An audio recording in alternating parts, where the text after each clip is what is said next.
छत्रपती शिवाजी महाराजांच्या राज्याभिषेकाला 351 वर्ष पूर्ण होत आहे। या निमित्त आज रायगडावर मोठ्या दिमाखात शिवराज्याभिषेक दिन साजरा केला जात आहे। छत्रपती शिवाजी महाराजांच्या जय जयकाराने किल्ले रायगड दुमदुमले आहे, तर नाशिकच्या पंचवटी भागामध्ये देखील शिवछत्रपती शिवाजी महाराजांचा शिवराज्याभिषेक सोहळा मोठ्या उत्साहात साजरा करण्यात आला। यावेळी पंचवटी कारंजा मालेगाव स्टँड मित्रमंडळाच्या वतीने नवनिर्वाचित खासदार राजाभाऊ वाजे यांच्या हस्ते छत्रपती शिवरायांची आरती करून शिवराज्याभिषेक सोहळा साजरा करण्यात आला।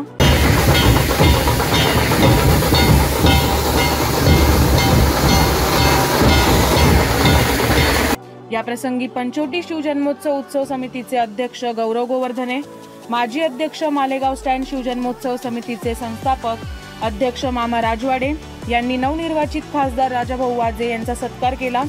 या प्रसंगी माजी आमदार वसंत गीते, माजी महापौर विनायक पांडे, शहर प्रमुख विलास शिंदे यांच्यासह अनेक पदाधिकारी तसेच पंचवटी शिवजन्मोत्सव समितीचे सदस्य उपस्थित होते।